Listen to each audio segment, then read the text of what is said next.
in here. What's up, you? Don't push him, man.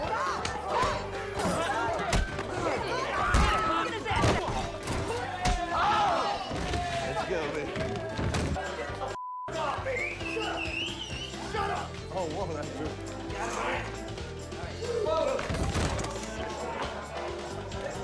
What's up, guys? It's Benny. The best part about being a YouTuber is if you pay close attention to the chat and the data and the feedback loops, you're able to predict the future. It's like a crystal ball. It's like insider cultural trading. And that's why it's no surprise to us that Snow White is bombing and may well be the biggest box office bomb in the history of cinema. Why did we predict this? Well, because many months ago, on the original trailers upload to Disney's YouTube, which has 6 million subscribers, it got 1.8 million dislikes. That makes it the most disliked trailer in the history of Hollywood cinema. That was a sign of things to come, as literally no one bought tickets to see this thing. Screenshots flooded my feed, but here's just a good one from opening night. IMAX right down the street from me. 1 ticket sold. One dude sitting there watching. Many theaters just completely empty. People filming the theaters as they walked through, apparently like the cleanup crew, showing that no one was there. And that's because the lead actress in the movie said that if you disagree with her, well, you can unfollow and she doesn't want your business.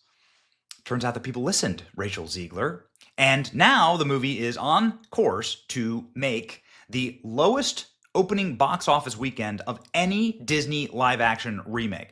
This thing isn't just a bomb. This thing is weapons-grade nuclear fallout waste. And it will probably destroy the studio. The people who worked on this may never work again. Snow White bombs at the box office with only 43 million opening weekend ticket sales, missing forecasts of at least 45 million up to 55 million.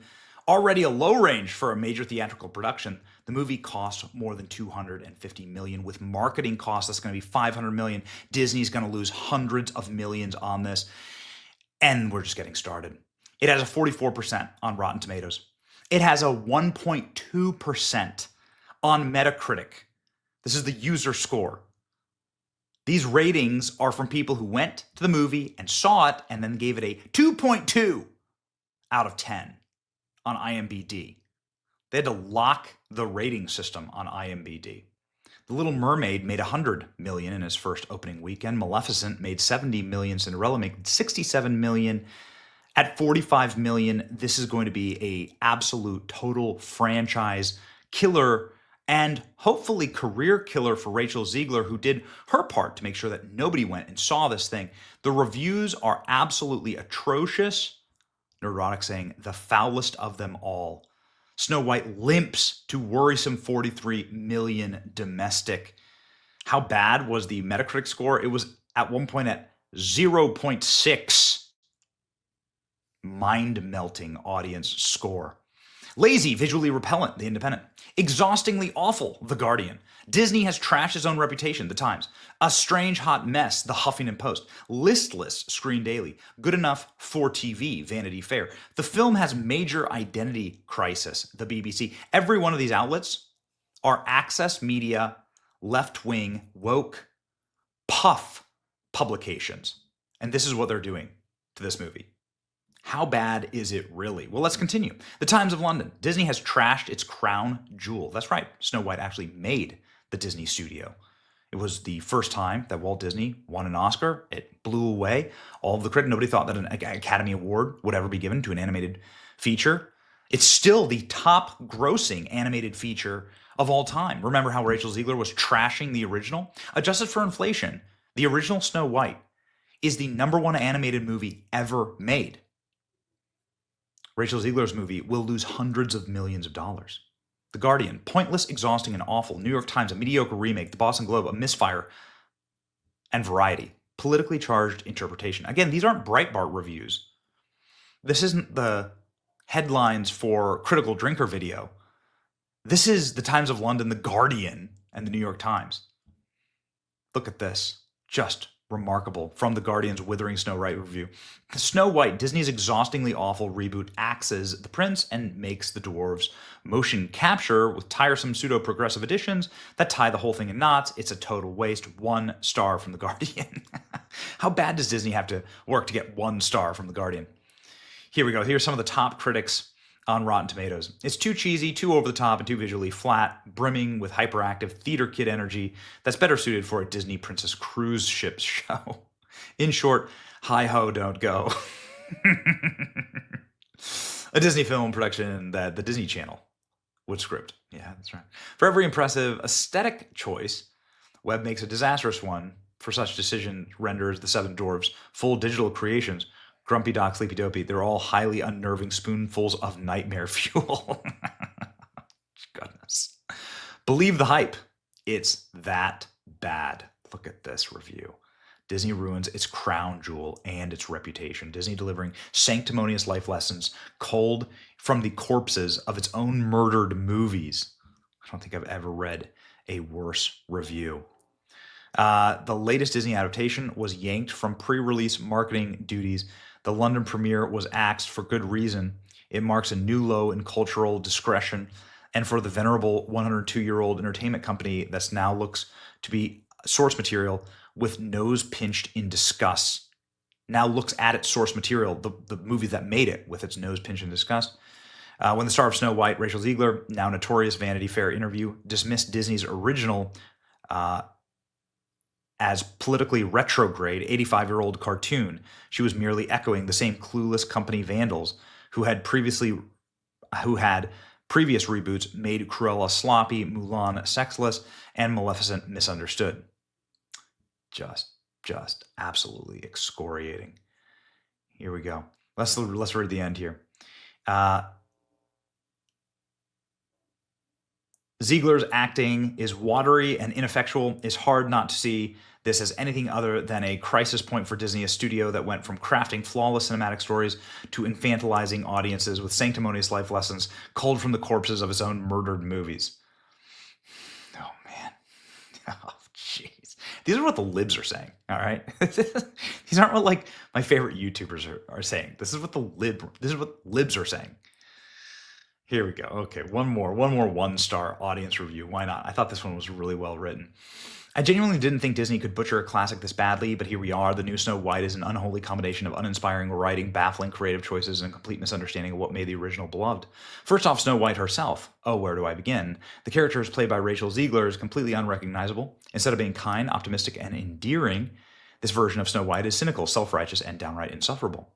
The writers tried so hard to make her a modern, empowered woman, they stripped away every ounce of charm and relatability. She doesn't even find love or a happy ending because apparently fairy tales are beneath her now. This isn't Snow White, it's No White, as in no joy, no wonder, no heart. And then there's the glaring issue of the dwarves, or should I say the lack of dwarves. Instead, Disney decided to replace them with random, awkward, diverse, magical companions that feel like they were ripped straight out of a bad Netflix adaptation. These characters have no depth, chemistry, or purpose beyond ticking off a checklist. Add insult to injury, they're not even funny.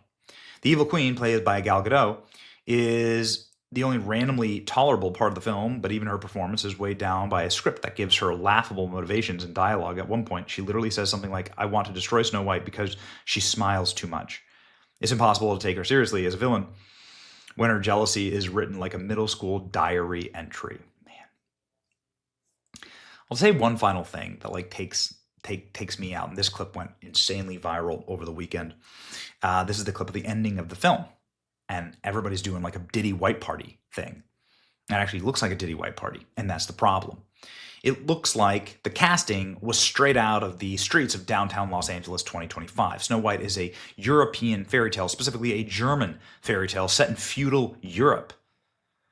Now, they would never vandalize a set like this if they were making Mulan or Coco, right? In Mulan, in the the remote hills of China, they actually thanked the concentration camps in China for making Mulan. They would never do this to Coco, right? Which is like a Latin American, Mexican animated feature. They would never do this to the Jungle Book. When you see Mowgli's village looking like this, right? In India, deep in the heart of India. The bare necessities. You would, of course, never see anything like this in Wakanda. That's also Disney IP, right? Black Panther you'd never see a scene like this in Black Panther. No, only vandalization allowed would be European classics. And it started from the get. And it really gives you a perfect insight into the poison and bitterness, nihilism of the current creators at Disney. They hate themselves. They hate their culture. They hate classics. They hate what actually made their company successful. And they wish to vandalize it beyond recognition, and they want to take you out of it as an audience member. Because that's what this is. You don't look at this and say, oh, this is a German fairy tale set in the Middle Ages. You say this is just modern audience woke vandalism of things that I used to love, of my childhood, right? That's what's going on here. And you know what? People have finally had enough of it. People have finally said, nope, we're just not going to go. Man, a brutal message to Disney, this one. The single largest box office bomb for a live action Disney remake in history. And I think the message has now been sent loud and clear. It's your boy Benny. Thanks for being part of all of this. We've been predicting it from the get. Thanks for showing us what was about to happen. All of you out there engaging with the content. And more importantly, ladies and gentlemen, this is going to be a career killer for Rachel Ziegler, who said she hopes we never know peace. Well, right back at you. It's your boy Benny. Like, share, and subscribe. See ya.